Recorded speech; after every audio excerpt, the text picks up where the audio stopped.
What's up, guys? Welcome back to the Bass 365 live cast. Been another crazy week. We were down at the Harris Chain last week for stage 4 of the Bass Pro Tour.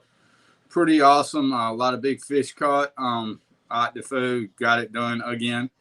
What a great guy. Great ambassador to the sport. Tonight we're going to kind of change gears a little bit and talk a little high school, college fishing, and what happens after that. First, I got to give a shout out to my guys at Blackfish. It's getting summertime. Everybody knows the sun is an issue. Nobody wants to have to deal with skin cancer. They make some of the best SPF protection clothing that is the coolest I've ever worn. If you like what we're doing here at Bass 365, go check them out. It's blackfishgear.com. If you're like me and hate being cold, the warm weather stuff, the cold weather stuff is amazing. Go check them out. So tonight we've got a pretty special guest, Tristan McCormack. He's a Bethel University graduate. I think he's got one more class left with a business degree. And I wanted to kind of bring him in to talk, especially to our younger anglers, about the process of going through high school, into college, and then what happens after that if you want to pursue a career in bass fishing. I can only imagine that a business degree would be something that would help you a bunch, moving forward, trying to solidify your career and, get some sponsors. But right now we're going to bring Tristan in and get this thing started. Hey, Tristan, what's going on, man? What's going on, Ricky? Oh, nothing. Just getting ready to head to Chickamauga on Thursday for the stage 4 of the Bass Pro Tour. That ought to be a good one. Maybe we'll talk a little bit about that and what you expect to see, because you're a Tennessee River guy, right? Absolutely. I actually just left there a few weeks ago, so yeah. Well, we'll definitely have to bring that in. For sure. But first of all, what I wanted to kind of talk about is your path, where you are now, and where you're going in the future. I know you have big plans for 2022 and really the rest of this year. So, we have a lot of young anglers that watch this show, and maybe you can tell them some things to do, some mistakes you made, and go from there. So let's just get right to it. So starting out, of course I fished for Bethel University, but in the younger years in high school, high school fishing is such a huge role now in the fishing industry. And, man, there's 300 plus boats at all these tournaments, some great high school kids coming up. But what I did, I fished, high school really wasn't that big when I first got, started with it. And it was kind of just of the making of it. And, I didn't even realize I was going to go to college. And, Coach Harry Mason, I was fishing a tournament down at Paris Landing one day, and he come up and talked to me and said, man, you want to come fish college? And I said, well, I hadn't really thought about it, but yeah, sure. So long story short, I went to college, fished at Bethel University, and like I said, I got one class left. But, man, just like the jump from high school to college in itself, not even with fishing, but, getting away from your mom and dad is just a whole different world. And, one thing, if I can say to these young guys, is your grades. Your grades is everything. Bethel University, Coach Gary Mason, if you don't have a 2.0, you can't fish, because the number one reason you're going to college is to get a degree. So the fishing aspect of it is just, the icing on top of the cake. So, if that's anything I could say, so some young guys, focus on your grades, and then, everything will fall into place after that. But, the recruiting, there's so many good colleges nowadays. They're just keep growing and keep growing. They're all doing scholarships. So it's a huge thing happening. Right. I'm having some screen issues. If you can't tell, you're getting big and small, and I'm getting big and small. And it's I need a technical engineer to run the back end of this thing for me. I guarantee it. Yeah. So, your time at Bethel, talk a little bit about that. Was there anything major that jumped out to you? I know Gary Mason, fairly well. Good guy, runs a tight ship, and that team at Bethel has always been outstanding. Is it kind of like a Auburn University or somewhere that anglers look to go to different schools, or is it just they just get lucky, or do they go out and recruit the right kids? Well, everybody wants to go to Bethel. Everybody, there's so many good colleges nowadays. It's hard to pick from. But in my personal opinion, I think Bethel's one of the best out there. Just because how Gary does the recruiting, and when we're all there, we're all brothers. And Right. well, I mean, as you can tell, Cole Floyd, Cody Huff, KJ Queen now. You know, well, Cole's leading rookie of the year. I think Cody's leading angler of the year in the pro circuit. And then KJ Queen's leading the rookie there over at Bassmaster. So man, just looking at that and say, I fished with those guys. That's pretty humbling too. Right, and Cole is a super young man. We've done some work with him in the past, but I think the college experience, instead of just jumping straight from being an 18-year-old trying to get out and fish the Opens or the Toyota Series, can be quite overwhelming. Do you feel like that college experience gives you a little bit of time to kind of mature into maybe a young man more so than a fisherman? I mean, I know there are plenty of young fishermen out there that can cast and know how to catch them. Right. But the maturity part, do you think the college experience helps with that? Oh, absolutely. I mean, you think high school days, when I was in high school, all the boat captains kind of like, hey, throw there, there's a school bass sitting right there. So yeah, the college, man, we travel all over the place, just like MLF does. We get to see so many different bodies of water. And you learn, I mean, I've learned so much everywhere I've went, from smallmouth to spotted bass, Coosa River spots, largemouth, Tennessee River, whatever. So, I mean, yes, it is very that you can never learn too much in college fishing, and it really does prepare you for the next level. And especially with having a partner, Toyota events, pro circus, all them, they're by yourself, it's just you. So seeing, Right. Another bait in the water and, just some little bitty adjustments really makes a big difference in your head, and learning stuff. So. And that was going to be my next question for you. All the college stuff is team tournaments, right? Right. As far as I know, at least. So, do you think it's going to be a huge adjustment for you going from college fishing a team deal to Toyota Series, where you're actually fishing against the guy in the back of the boat? Well, yeah, but like I just said again, when you got two baits in the same, going in the same place on the front of the boat, as a team, you can, like, if you're sitting on ledge, I could be throwing a crankbait and my buddy can be dragging a jig. You can, Right. trigger a lot more bites doing that. So, like you said though, but now it's like a learning curve is going to be: do I throw a crankbait first? Or I throw a jig first? You know what I'm saying? So Right. there's going to be some adjustment, but I know I've always grown up fishing, with a bunch of I got several people around here that's got me into this and take me under their belt. So, I've been, fished several tournaments alone. So I don't think anything about it really. I just go out there and do my thing.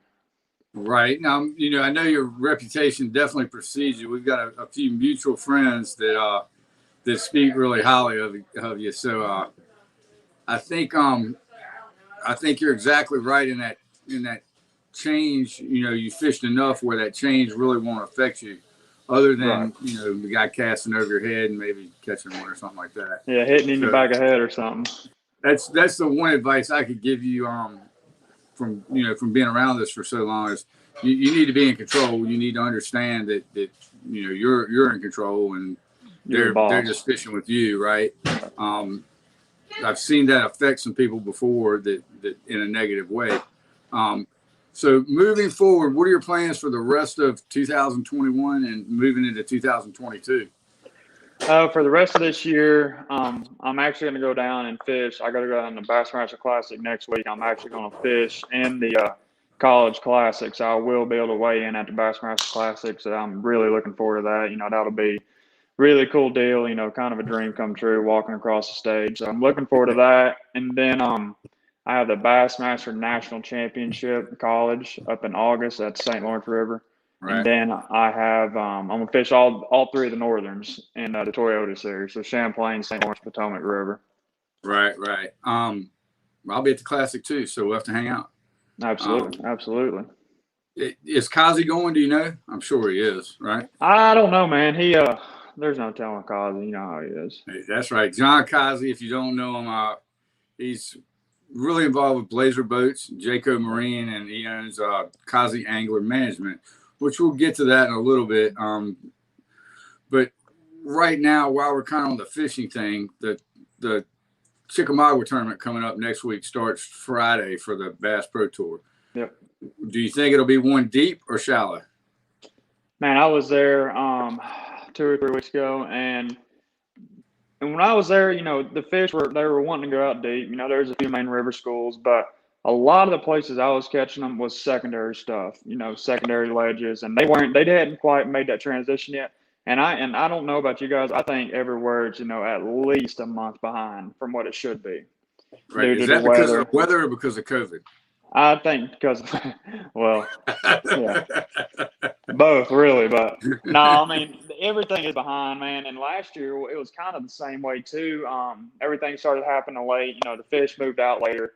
But I mean, I definitely think, and I was looking last night actually after we had dinner with Cody and them, and I was looking, and he walked away, because we can't say much around them. Right. And they're only pulling like 12,000, 11,000 in current, so that's not really good. But it'll be one deep. It's Chickamauga, 10-pounder swimming around everywhere. So I mean, that's what I'd do if I was going to fish deep the whole time. And what do you think about the Bass Pro Tour catch all you can format? Is that going to benefit or help those guys that want to stay out there deep and fish the ledges for like 5 big ones or 6 big ones or whatever? Can somebody go there and 2-pound their brains out? I mean, I think so. I mean, I think you can throw a drop shot on it. The biggest thing is that you're gonna have to get the school fired up. If a man can get the school fired up, he can sit there and catch them until they quit biting. And it might be 60 pounds, it might be 40 pounds, it might be 20 pounds. Right. But I will say too, there will probably be a really good shallow bite. When we was there a few weeks ago, there were still several fish spawning.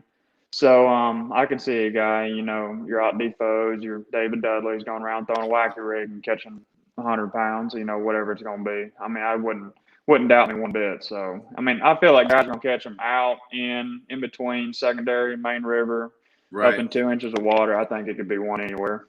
So it's one of those things where they're not quite out on the ledges where it's going to be a tournament that's going to be a ledge fishing deep water, going to win out there 100% type deal.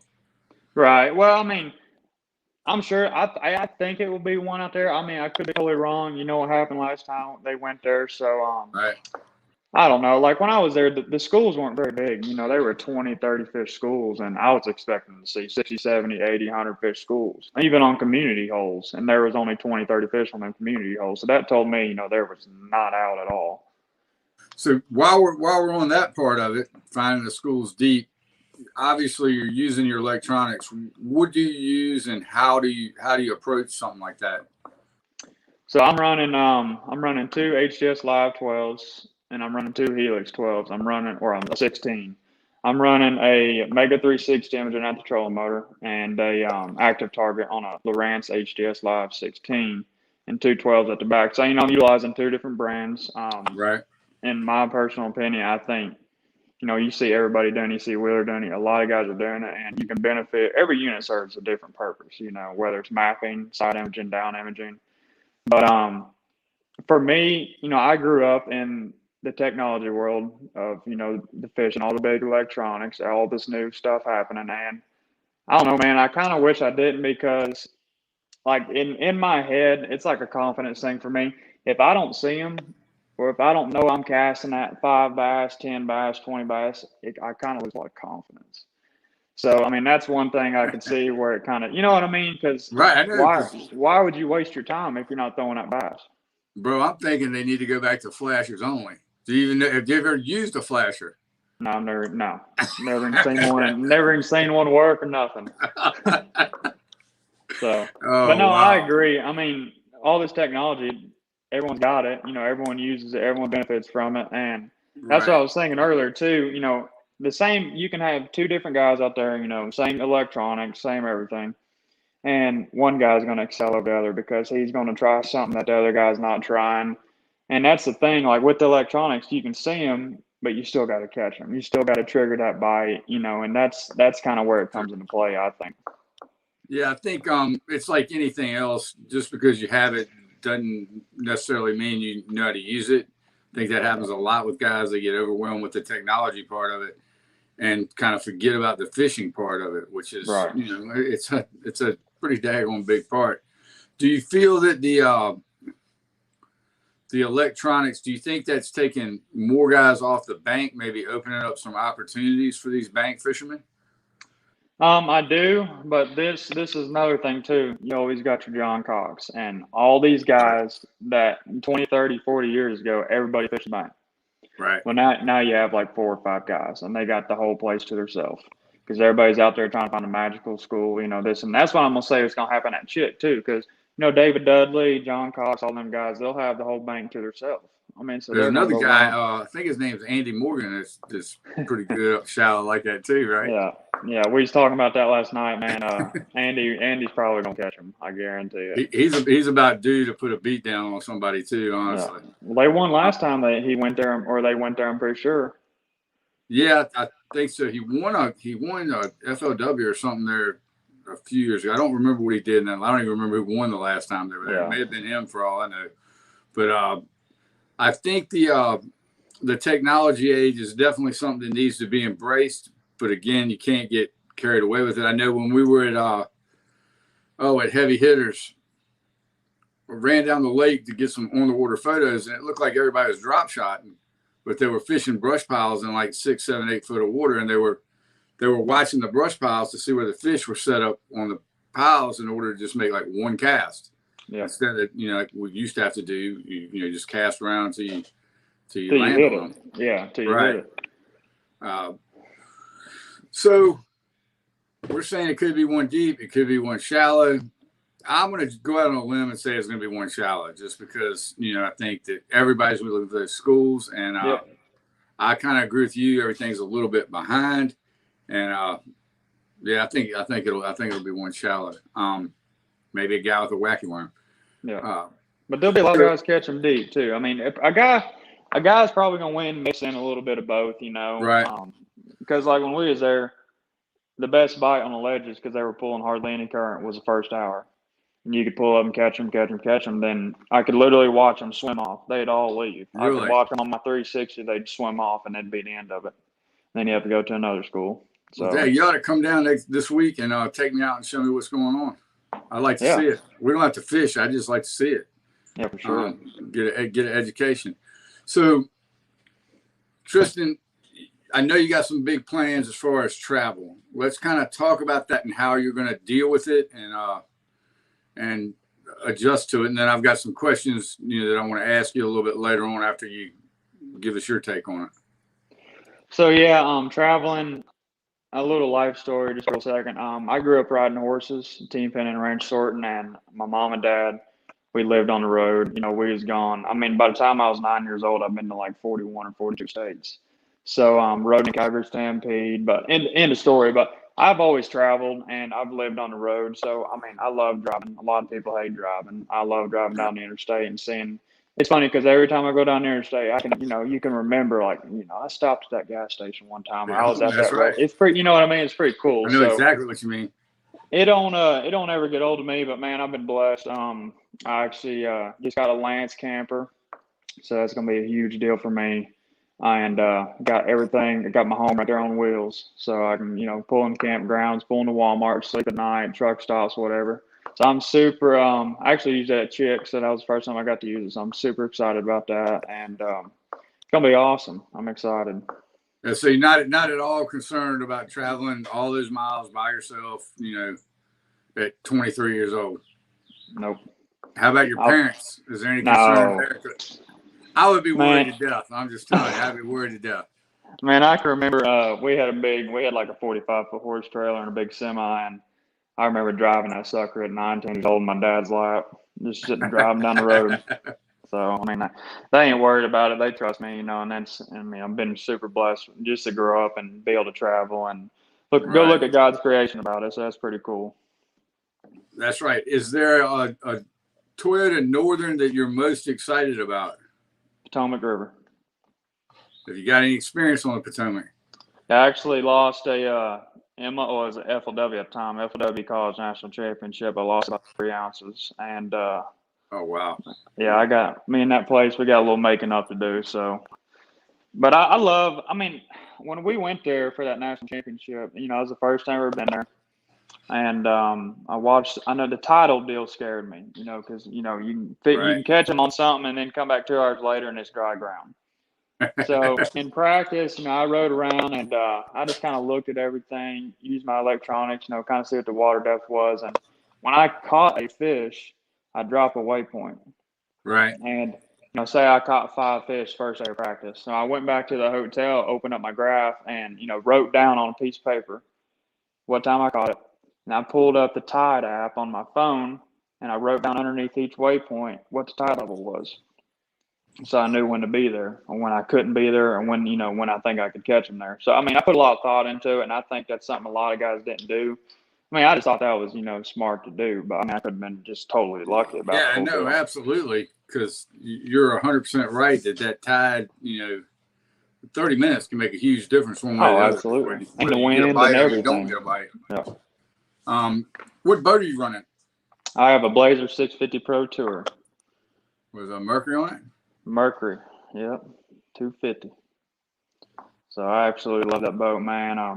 I got blessed to go last year. I think I was the fourth or fifth one to have, new 650. Right. Blazer, man, they're awesome. It's like a family over there. And every time you walk in the plant, you just learn so much, and they're awesome people and awesome boat. One of my favorite boats I've ever been in, and handles, rides. It's a rocket ship. I mean, I think Cody and Lambert, man, they blow the doors off everybody in that pro circuit. And so Right. it's That's what Cody. Cody came out of. Cody's Cody and Lambert both are good friends of mine, but Cody came out of a Ranger. yeah. I remember You can imagine.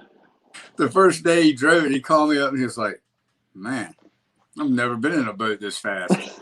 So yeah, it was quite interesting to hear the stories that he tells about it.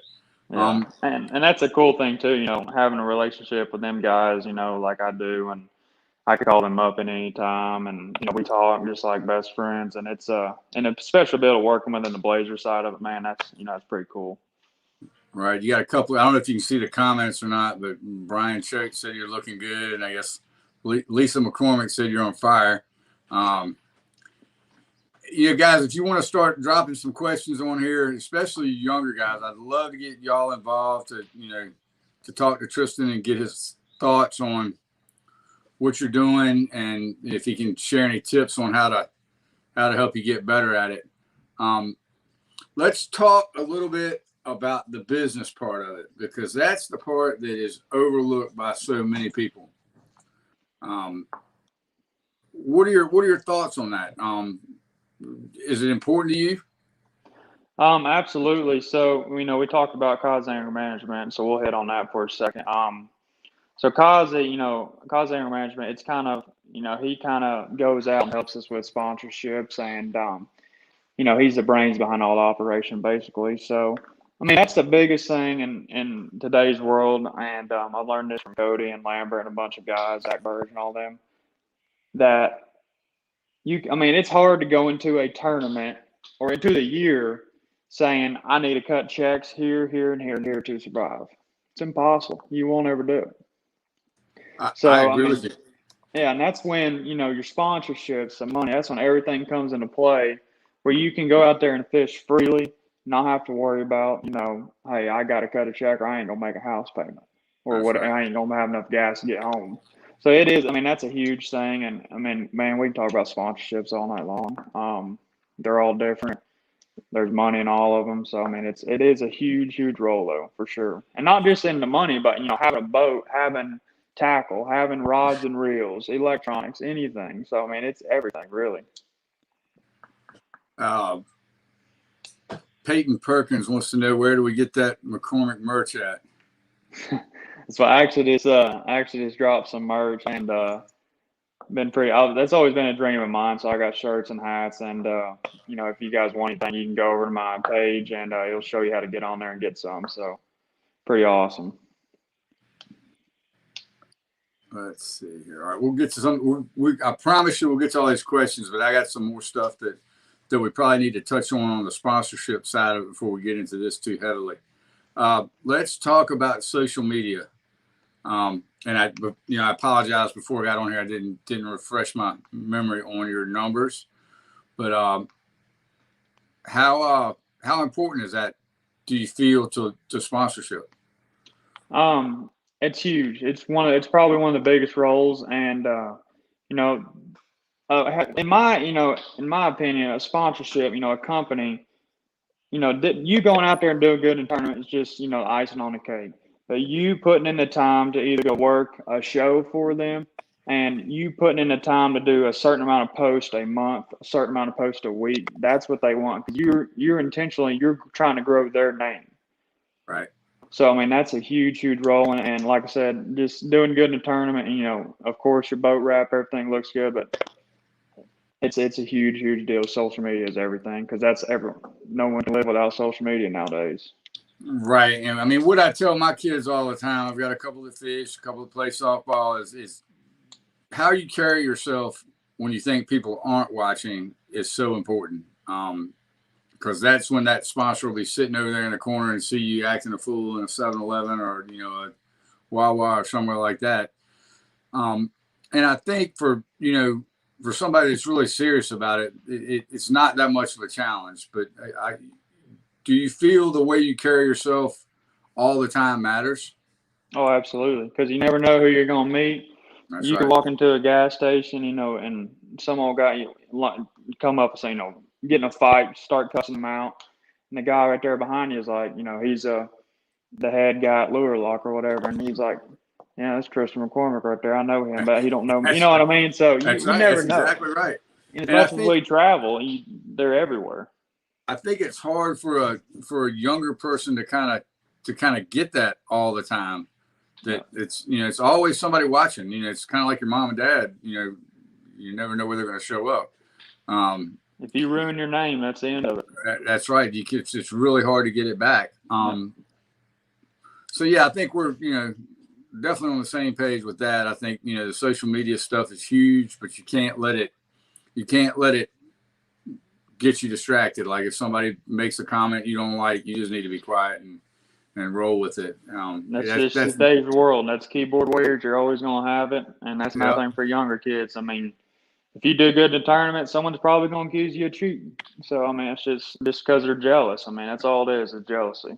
That's right. That's exactly right. So, any sponsors we need to talk about before we move on? Anything new you got happening? Anything you want to talk about? Tell us about. So, my rod sponsor, Smoke Creek Fishing, we're working on coming out with my signature series. We're going to try to have 3 or 4 rods. And I'm probably gonna do 7.3, 7.6. It's gonna be all-purpose rod, some cranking rods, some big flipping sticks, big jig rods. So be on the lookout for that. Blazer boats, of course, the brand new 650. If you guys need want to know anything about it, take a demo ride. Please feel free to shoot me a message, and we'll take care of that. And man, I got some awesome people behind me. Lure Lock, Bass Reaper, First Contact. Man, it's just awesome. Right. I've had a little experience with that First Contact company, and I'll definitely say if you're in the market for tungsten, you want to check those guys out. Absolutely. What else you got? Brothers, sisters, anything like that? You need to shout out to? Only child, man. My mom and dad, I know them everything because I'm just blessed to be able to have great parents like them. That's right. I'm sure they're proud of you. So next up for you, you'll be at the Classic. You're fishing the College Classic, right? Yep. Should be exciting. We've got a question from John Sanko here. He's usually kind of a regular on here. Hey, John, what's going on? Can you see it to read it? Because I don't have my glasses and I can't see it. What is the best for a high school boat captain? Be quiet and let the youngsters put in the homework on the water decision. Some may do too much, and when the boys get to college, they have been fed up. And that's a great question. And then here's the thing: you got 2 different sets. A high schooler, if you put them with a hammer on the lake, you put them with the best ledge guy on Kentucky Lake, and they go out and catch them. That's not they won, but you know what I mean. It's like, I'm trying to see how to picture this. You want them to be able to put the work in, because when they go to college, their dad's not going to be there to make them decisions and tell them, hey, cast that tree, Right. cast, So that is a huge, huge thing. And homework, you said, put in the homework. That's everything. Look at Navionic maps, Lake Master maps, do some research in YouTube. I mean, here again, social media. Go back. You can literally go to Instagram, and if you're going to Lake Chickamauga, you can go type in the search bar Lake Chickamauga, and you can see all the posts. How the fishing's been. Within the last however many months, and YouTube videos. Go watch previous tournaments and the time zone you're going there. You can learn so much, and that's just that's a good question too, for Which sure. I think that's something that your generation has over older generations, where you don't have to be on the water all the time. You can't replace time on the water, but if you're 15, 16, you can't be on the water 7 days a week. Right. But you have the ability to to do the work there on the computer, where older guys just never had that advantage. And John just said that he this was not so many words, so I can read it. That he totally agrees. He just guides them and tells them how to go about putting in the work, which I think, John, you're exactly right on that. Yeah, for sure. And I think that in the end, there'll be a better fisherman because of it. Absolutely. You may win every high school tournament that you ever fish, but man, you get out there in the real world, it's cutthroat, right? Yep. For sure. Damon Cook wants to know if you have any 4XLs. I'm working on them, Damon. And Chuck Neely said he needs a hat. So where can somebody go get that stuff again? So we're working on building a website, but you can go over to my Instagram or Facebook page and DM me. And also my girlfriend's the one that's doing all of it. So we have our Venmos on there. So if you want one, shoot me a message, shoot her a message. Hers is L Roth, and we'll get them sent to your front door, just Venmo. And we're working on getting a website up here in a few weeks. So that's coming. Right. So where would they find you though? What are the addresses there? I don't think we went over that yet. On Instagram, my handle is McCormack_fishing, and then Facebook's just Tristan McCormack. So it's super easy to find. Gotcha. So basically, if somebody just searches Tristan McCormack or McCormack Fishing, they'll find you on either platform. Yep. Man, I tell you, I'm excited to meet you at the Classic, in person. I know I've heard a ton about you, and looking forward to see what happens as this goes on. For sure. To watch the path evolve is pretty amazing. There's been a lot of young fishermen. Polnick comes to mind. Patrick Walters. Yeah, Patrick Walters. Just guys that started young, and you knew them right out of the gate they were gonna be something special. And I kind of think the same of you. Very, very well spoken, and I think you'll go far in the sport. I appreciate it. Well, guys, I was really hoping to get some kids on here with questions, but it doesn't look like we're going to have a big turnout tonight. But that's okay. We'll have you back on. Oh, for sure. Wait a minute. All right, John Sanko wants to know what we think of Polnick. I'll let you go. I'll let you go first, Tristan, and then I'll give my opinion. Polnick, he's a hammer, and he's a level-headed guy, and I have a lot of respect for him because you can talk to him in person, and he's not one of them cocky guys, and he's always signing autographs and just a nice human being in general, and that's big. I mean, that's huge for people like me, that you can actually look up to him and go have a normal conversation with him, without someone saying, "Well, I just won this tournament." You know what I mean? So that's huge, and he catches them everywhere he goes. He's a freaking hammer.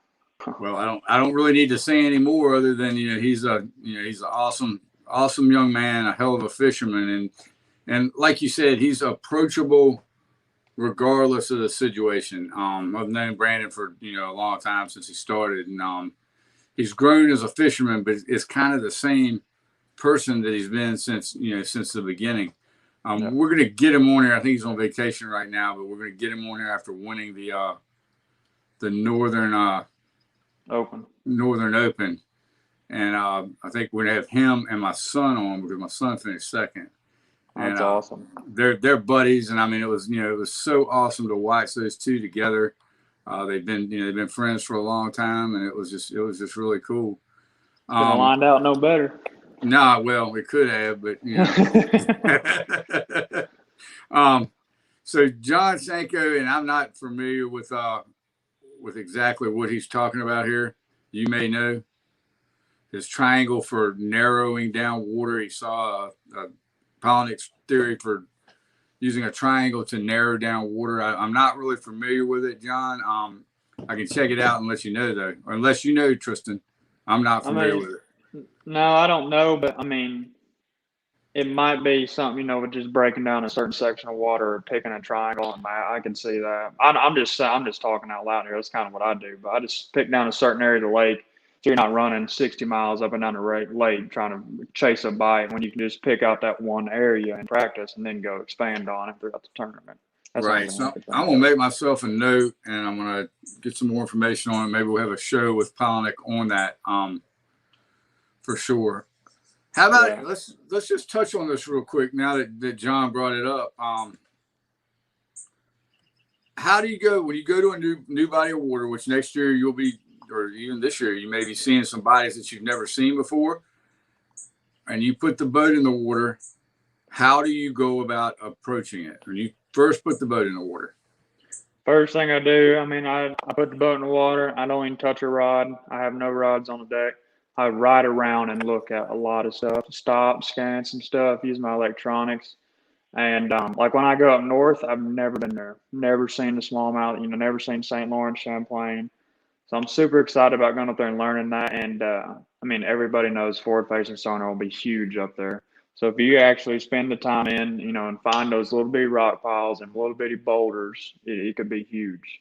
So, but going past that, I'll ride around 2, 3, 4 hours, and then start fishing. Start on the bank, start fishing points, start fishing secondary points, whatever, and just work your way out until you get a bite. Everyone always says one's a fluke, two's a pattern. So, you can just kind of just run with it like that and just see where it takes you. Right. So as far as the St. Lawrence, when are you going to be up there? July 20th, something, I think. Right. So end of July. It'll be a current deal, I'm sure. Well, yeah. Will you do a bunch of research on the tournaments that have been won there in the past in July before you even go? So you'll have you'll have an idea before you even get to the St. Lawrence what you're going to need to do. Then you're just going to try to expand on that kind of stuff. Yeah, I've already started actually researching a bunch. I got a notepad in my camper. I come in at night and just kind of get a head start and jot down some things I think could work, and just figure out, what's going on. Just have a little game plan going into it. And 90% of the time you don't ever do it, but the 10% that you do it, it's pretty nice. Right. Bill Cover wants to know what's your favorite post-spawn lure for largemouth bass. My favorite what? I don't post-spawn lure. Probably topwater. Big shower blow evergreen. Man, it's hard to beat a big topwater bite, especially when you get out here on Kentucky Lake and find the big schools of them on them bars and have some fun. Do you think that topwater will play a part in Chickamauga this week? Absolutely. They can get on them shallow bars, even in the grass. The grass was starting to come up when we was there. It was actually terrible. You could actually see where it's coming up, and I think it'll be pretty good. I think guys can catch them out of the grass on some topwater for sure. All right. Well, look, man, it's getting late. It's Tuesday night. I'm sure you got a ton to get to. I appreciate you taking the time to join us. We'll definitely have you back on. I'd like to kind of follow you along your career and see what happens. You definitely got a home at Bass 365 if you got anything you need to get out. And again, thanks for joining us. Well, are you going to come to Chickamauga this week, or that's a pretty good way? Man, I don't know. I'd like to. I'd have to see. I got to leave for the Classic at some point, so I'll try to plan on leaving either like Monday or Tuesday, but we'll see. I might try to slide down. Me and Causey might drive down there one day. So if we're down there, I'll holler at you. Yeah, that'd be good. And if nothing else, we'll get together at the Classic and just keep rolling this thing, man. I've enjoyed it. I can't wait to see where it goes for you. I appreciate it, buddy. I look forward to it. And Can't thank you for having me on the show, man. We'll do it again for sure. Absolutely, man. I'm going to knock you off here and close this thing down if this dog will leave me alone. All right, guys. Hey, that was a good show. You know, I don't like really hosting these things myself. Lurch was at a motocross deal tonight and couldn't join us, but I imagine he'll be back next week or the next time we have him. We're going to be on the road a lot. We have Chickamauga coming up, then the Classic, then straight from the Classic to the Potomac. I'm trying to work on a little surprise thing maybe during practice tomorrow or Wednesday or Thursday from Chickamauga. So stay tuned. Make sure you got all the notifications turned on. Make sure you have the Bass 365 app downloaded. Make sure the push notifications turned on. We got a lot of things going on, and I'm pretty excited about it. So again, thanks everybody for joining us. We'll see you soon. I can't promise when the next one's going to be, but it won't be long. Thank you, everybody.